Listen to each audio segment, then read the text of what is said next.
Clemente, ¿cómo estás? Muy buenas tardes. Rubén, qué gusto escucharte, mucha luz también a Jesús y mucha luz al auditorio. Gracias, Clemente Castañeda. Bueno, pues se fue aprobada. Antes de continuar con el trámite, digamos, de pedirte información del trámite legislativo que sigue, me gustaría, ya conocemos en general, pero que nos compartas para el auditorio de Radio Universidad de Guadalajara la postura de Movimiento Ciudadano ante esta reforma, lo que se está proponiendo por Morena, pero también en el contexto de una demanda de que sí es necesaria la reforma del Poder Judicial.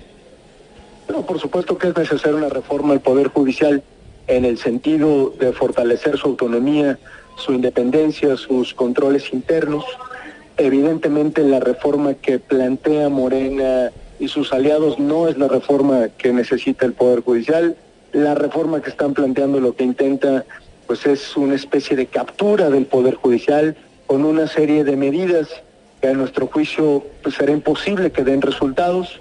Decimos nosotros con toda responsabilidad, pues parece mucho más una venganza política para tratar de desmontar un poder judicial que, repito, por supuesto que es perfectible, por supuesto que se tendría que reformar, pero no en el sentido que lo están planteando. Por eso nosotros hemos marcado distancia de esta reforma, hemos denunciado sus excesos, su perversidad, y vamos a mantenernos en esa posición, toda vez que la intención de Morena y de sus aliados pues es sacarla sin moverle ni un punto ni una coma a la propuesta original.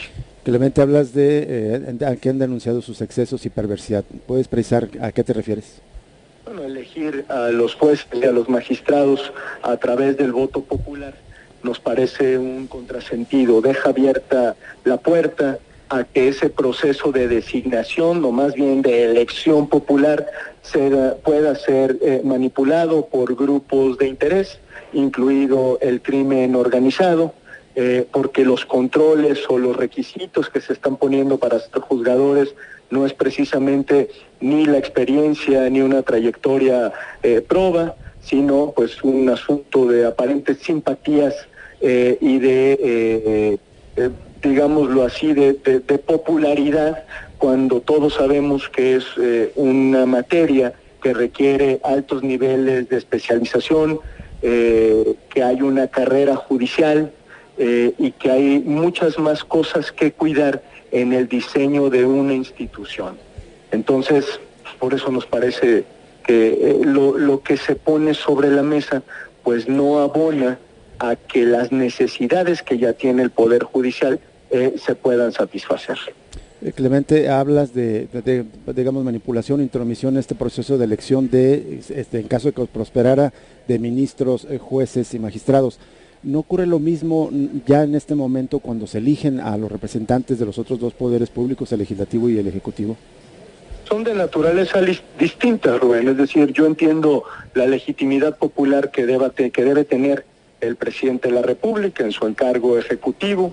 El caso del Poder Legislativo también por su propia naturaleza es la representación, en el caso mexicano, del pueblo, en el caso de la Cámara de Diputados, es decir, una representación territorial, en el caso del Senado de los estados, de las entidades federativas, y en el caso del Poder Judicial, nos parece que la elección popular de jueces y ministros no tendría el impacto que cuando menos se ha planteado discursivamente que esto podría tener.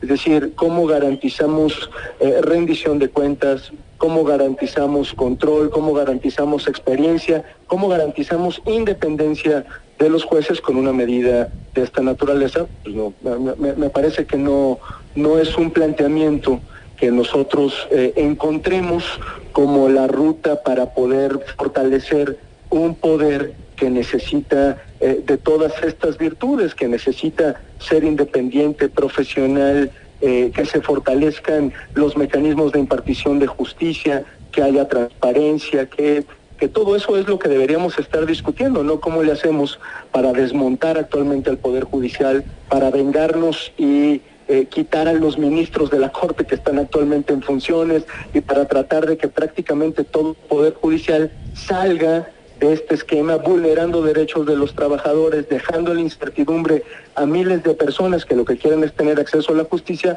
simplemente por cumplir un capricho. ¿Qué tal, Clemente? Te saluda Jesús Estrada. Justo quería hacerte una pregunta un poco en el sentido de lo que preguntaba Rubén, que es esta. Ahora hemos escuchado casos escandalosos con el sistema actual, digamos, desde cuestiones de nepotismo en el Poder Judicial hasta cosas sumamente graves, denuncias como de supuestas ventas, digamos, de cargos de jueces, cómo se reparten los partidos políticos estas designaciones. La pregunta es, Clemente, ya nos planteaste que pues no se puede esto en la manera en la que está planteada la reforma judicial, pero ¿qué sí? Entonces, ¿cuál sería la propuesta para, como reconoces que hay problemas, cambiar la situación? Sí, a ver, es que es muy difícil, digamos, mantener una posición en el sentido de no se le toque una coma al actual Poder Judicial, ¿no? Pues por supuesto que hay deficiencias en la justicia y en la impartición de justicia, y como todos los poderes públicos puede ser perfectible, pero apunto a un par de temas. En esta reforma al Poder Judicial no se tocan ni el tema administrativo, ni todo lo que tiene que ver con el litigio, la reforma agraria, por ejemplo. Esos son, no se tocan en este asunto y ahí hay graves lastres. Es una reforma que no plantea de manera integral observar la procuración y la impartición de justicia, es decir, vamos a tocar al Poder Judicial, pero resulta que los ministerios públicos no están considerados ahí, cuando todos sabemos que en el proceso judicial, pues todo empieza con la labor que hacen los ministerios públicos, las fiscalías, etcétera, etcétera. O no tocamos tampoco el asunto de la independencia presupuestal que debe tener el Poder Judicial. Mientras el Poder Judicial siga sometido a cualquier otro de los poderes, va a ser muy difícil que mantenga independencia, ¿no? Pues tendríamos que ir en todo caso a una reforma de gran calado que nos permita tocar todos estos aspectos, pero digamos aquí se trata de tirar el agua sucia con todo un niño. Clemente Castañeda, ves, además de estas críticas que ya hiciste, algunos puntos con los que sí coincide Movimiento Ciudadano con esta reforma, y además de esto, ¿cuál es el siguiente paso? Se aprobó ayer en lo general y en lo particular en la Cámara de Diputados, ahora es turnada a la Cámara de Senadores. ¿Cuáles serían los tiempos y los procesos legislativos en la Cámara de Senadores? Acaba de dar cuenta Comisiones Unidas, la Comisión de Puntos Constitucionales y Estudios Legislativos, llegó ya la minuta de la Cámara de Diputados al Senado. Las Comisiones Unidas se han declarado en sesión permanente. La expectativa es que puedan sesionar durante este fin de semana. Si evoluciona la discusión, seguramente el día martes, miércoles, tendremos una discusión ya en el Pleno de la Cámara de Senadores. Esos serían más o menos los tiempos que nosotros estaríamos esperando, pero en un momento la Junta de Coordinación Política podrá para afinar, digámoslo así, el calendario. Te preguntaba si ves algunos puntos positivos en la reforma y si también estás viendo disposición de la bancada de senadores de Morena y partidos aliados para tomar en cuenta las observaciones de la oposición.